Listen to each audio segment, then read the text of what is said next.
رات میں بہت دیر سے لوٹے۔ اس وقت وہ سونے کے لیے اپنی جگہ پر لیٹ چکی تھی، لیکن جب سرمد کو کمرے میں آتے دیکھا تو اٹھ کر بیٹھ گئی۔ وہ ایک نظر اس پر ڈال کر نانی اماں کے پلنگ پر بیٹھ گیا اور ان کا کندھا ہلاتے ہوئے بولا، بڑی اماں، اتنی جلدی سو رہی ہیں آپ؟ جلدی کہاں، 11 سے اوپر ہو گئے ہیں۔ نانی اماں غنودگی میں بولی، 12 تو نہیں بجے نا، اٹھ کر بیٹھیں، آپ کو شادی کا احوال سناؤں۔ یہ احوال تم صبح بھی سنا سکتے ہو، انہیں نیند میں سے کیوں اٹھا رہے ہو؟ وہ ناگواری سے بولی۔ اصل میں وہ خود بھی اس وقت سونا چاہتی تھی، اور وہ جانتی تھی اس وقت اگر وہ شادی کا احوال سنانے بیٹھ گیا تو 1 بجے سے پہلے نہیں اٹھے گا۔ چلو، انہیں نہیں اٹھاتا۔ وہ خلاف توقع اس کے اتنے جلدی مان لینے پر حیران ہوئی، لیکن جب نانی اماں کے پلنگ سے اٹھ کر کرسی کھینچ کر اس کے پلنگ کے قریب بیٹھا تو وہ جلدی سے بولی، میں بھی سونے جا رہی ہوں۔ تم سو جاؤ گی تو چائے کون بنائے گا؟ یہ چائے کا کون سا وقت ہے؟ چائے کے لیے کوئی وقت مقرر نہیں ہوتا۔ چلو اٹھو، ہری اپ، بڑی شدید خواہش ہو رہی ہے۔ وہ اطمینان سے اس کے پلنگ پر ٹانگیں سیدھی کرتے ہوئے بولا تو منہ ہی منہ میں بڑبڑانے لگی، جتنی مرضی گالیاں دے لو، میں چائے ضرور پیوں گا۔ مجھے کوئی ضرورت نہیں ہے گالیاں دینے کی۔ وہ بھناتی ہوئی چادر پھینک کر کھڑی ہو گئی۔ سنو، غصہ مت کیا کرو، رنگت اور سیاہ پڑ جاتی ہے۔ وہ اندر تک سلگ گئی۔ مزید اس کی مسکراہٹ دل جلا رہی تھی۔ دل چاہا دوبارہ بیٹھ جائے اور چائے بنانے سے صاف انکار کر دے، لیکن جانتی تھی وہ اپنا کام کروائے بغیر کسی صورت یہاں سے نہیں ٹلے گا۔ اس لیے دل ہی دل میں اسے برا بھلا کہتی ہوئی کمرے سے باہر نکل آئی۔ کچن میں مومانی جان پہلے سے موجود تھی۔ اسے دیکھ کر قدرے تعجب سے پوچھنے لگی، تم ابھی سوئی نہیں بیٹا؟ سونے ہی جا رہی تھی کہ… وہ رک گئی۔ لاکھ اس پر غصہ سہی، اس کی شکایت نہیں کر سکتی تھی۔ سرمد نے اٹھا دیا ہوگا۔ نہیں مومانی جان، بس چائے ہی تو بنانی ہے۔ وہ سادگی سے بولی۔ تو نواب صاحب اب چائے پیئیں گے؟ اس سے کہو اگر ایسا ہی دل چاہ رہا ہے تو خود بنا لیں، تمہیں بے آرام کرنے کی کیا ضرورت ہے؟ میں بنا دیتی ہوں۔ اس نے جلدی سے کیتلی میں پانی ڈال کر چولہے پر رکھ دیا۔ تم اسے سر چڑھا رہی ہو بیٹا، آئندہ مشکل ہو جائے گی۔ مومانی جان نے معنی خیز مسکراہٹ کے ساتھ کہا تو اس کا دل زور زور سے دھڑکنے لگا۔ وہ جلدی سے رخ موڑ کر ریک پر سے مگ اٹھانے لگی۔ اچھا بیٹا، پھر لائٹ بند کر دینا۔ مومانی جان دودھ کا گلاس لے کر اندر چلی گئی تو وہ گھر گھر کر خوشگوار احساس میں گھر کر چائے بنانے لگی۔ پھر جب وہ چائے لے کر اندر آئی تو سرمد وہاں موجود نہیں تھا۔ اس نے برآمدے میں نکل کر دیکھا، اس کے کمرے سے ہلکے ہلکے گنگنانے کی آواز آ رہی تھی۔ وہ اسی طرف چلی آئی۔ دروازے پر دستک دے کر اندر داخل ہوئی تو وہ لباس تبدیل کر کے اطمینان سے بیٹھا تھا، اور ابھی مومانی جان نے بھی ایسی بات کر دی تھی کہ اب براہ راست اس کی طرف دیکھ بھی نہ سکی۔ جھکی پلکوں کے ساتھ بہت خاموشی سے چائے کا مگ ٹیبل پر رکھا اور جانے لگی کہ اس نے پکار لیا۔ وہ رک گئی لیکن پلٹ کر نہیں دیکھا۔ جا کہاں رہی ہو، بیٹھو نا۔ میں اب سوؤں گی، وہ پلٹ کر دیکھے بغیر بولی۔ سو جانا، اتنی جلدی کیا ہے؟ کم از کم میرے چائے پینے تک تو بیٹھو۔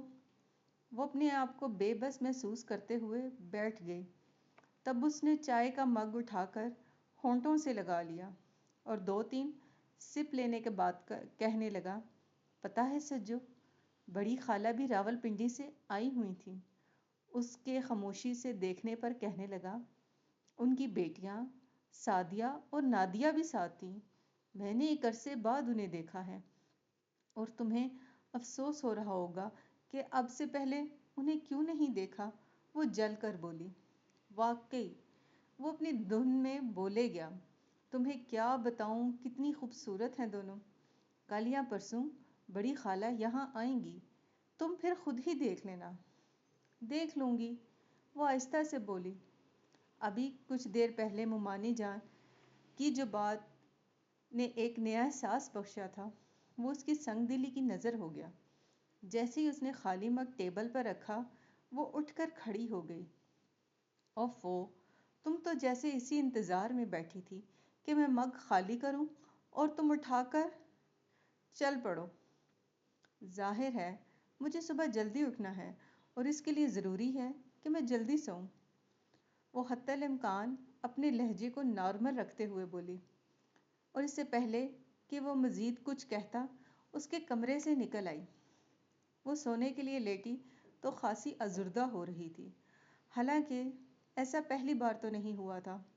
وہ تو اکثر ہی اس کے سامنے دوسروں کی تعریف اسی طرح کیا کرتا تھا، بلکہ اکثر اس کا مذاق ہی اڑاتا تھا. پھر بھی پتہ نہیں کیوں وہ اس سے کچھ امیدیں وابستہ کر بیٹھی تھی. اس میں غلطی اس کی نہیں تھی، بلکہ نانی اماں اور خود مومانی جان اکثر ایسی باتیں کر جاتی کہ وہ دل کو اس کی تمنائی ہونے سے روک نہ سکتی، بلکہ اس پر اپنا بھی حق سمجھنے لگی تھی. اور پھر یہ کوئی ایک دو دن یا برس دو برس کی بات تو نہیں تھی. وہ جب سے یہاں آئی تھی تب سے ایسی ہی باتیں سنتی آ رہی تھی. بہت سی چھوٹی تھی جب امی کا انتقال ہو گیا اور ابو جی نے دوسری شادی کی. بس اس وقت نانی اماں اور ماموں جان اسے اپنے ساتھ لے آئے تھے. اس نے شعور کی سیڑھیاں اسی گھر میں طے کی تھیں اور اس گھر کے مکینوں کو ہی وہ اپنا سب کچھ سمجھتی تھی. ظاہر ہے اسے امی یاد نہیں تھی اور ابو جی نے کبھی پلٹ کر خبر نہیں لی تھی. بس کبھی کبھار معمولی سی رقم بھیج کر شاید اپنے ہونے کا احساس دلا دیتے تھے. آخری بار اس نے جب وہ 5ویں کلاس میں پڑھتی تھی تب انہیں دیکھا تھا. وہ کسی کام سے کراچی آئے تھے تو یوں ہی کھڑے کھڑے اس سے ملنے چلے آئے تھے. اس کے بعد وہ پھر کبھی نہیں آئے. شروع میں وہ انہیں یاد کرتی تھی اور انتظار بھی کرتی کہ شاید پھر کبھی آئیں، لیکن اس کا انتظار ہی رہا. پھر وقت کی گرد نے بہت کچھ دھندلا دیا. بہرحال وہ یہاں خوش اور مطمئن تھی. نانی اماں اور ماموں جان کے علاوہ مومانی بھی اس سے بہت محبت کرتی تھیں. ان کی باتوں سے اس نے اندازہ لگایا تھا کہ وہ اسے اپنی بہو بنانا چاہتی ہیں. پھر وہ کیسے نہ خواب سے جاتی. لیکن سرمد، وہ ہمیشہ سے ہی پتہ نہیں جان بوجھ کر یا انجانے میں اس کے خوابوں کو مسمار کرتا آ رہا تھا. وہ اب تک اسے سمجھ نہیں سکی تھی. کبھی اتنا مہربان اور کبھی ایک دم سے کٹھور بن جاتا، اور وہ نادان لڑکی اس کی مہربانیوں پر خوش اور اس کی سنگ دلی پر ازردہ ہو جاتی. اس رات بھی وہ بہت دیر تک اس کے بارے میں سوچتی رہی تھی. سرمد کی بڑی خالہ اپنی بیٹیوں کے ساتھ آئیں تو مومانی جان نے بسد اصرار انہیں اپنے پاس روک لیا. سعدیہ اور نادیہ کو کراچی دیکھنے کا بہت شوق تھا. پہلے بھی وہ یہاں آ تو چکی تھیں، لیکن اس وقت بہت چھوٹی تھیں اور بقول ان کے انہیں کچھ یاد بھی نہیں تھا. دونوں آتے ہی سرمد کے سر ہو گئیں. ہمیں کلفٹن لے چلو بیٹا، ابھی تو آئی ہو، کچھ دیر بیٹھو، کھانا کھانے کے بعد اطمینان سے جانا. مومانی جان نے کہا تو سعدیہ منہ بناتے ہوئے بولی، خالہ جان، ہم بس چند دنوں کے لیے تو آئے ہیں اور ان چند دنوں میں ہم ڈھنگ سے گھوم پھر بھی نہیں سکیں گے. جب تک کھانا تیار ہوگا تب تک ہم کلفٹن پہنچ بھی جائیں گے، اور رہی کھانے کی بات تو ہم وہاں سے کچھ بھی کھا لیں گے. اور کیا؟ نادیہ نے بھی بہن کی ہاں میں ہاں ملائی. تمہاری مرضی، میں تو تمہارے بھلے کو کہہ رہی تھی. مومانی جان نے بات ان کی مرضی پر چھوڑ دی تو نادیہ ان کے گلے میں بازو ڈالتے ہوئے بولی، تو خالہ جان آپ سرمد سے کہیں نا وہ ہمیں لے جائے. کیا کہہ رہا ہے وہ؟ موصوف کچھ اکڑ رہے ہیں. میرا خیال ہے دھوپ کی وجہ سے منع کر رہا ہوگا. ٹھہرو، میں پوچھتی ہوں اس سے. مومانی جان نے وہیں سے سرمد کو آواز دی تو دوسری آواز پر وہ چلایا، بھائی دیکھو یہ سعدیہ اور نادیہ کیا کہہ رہی ہیں. مومانی جان نے کہا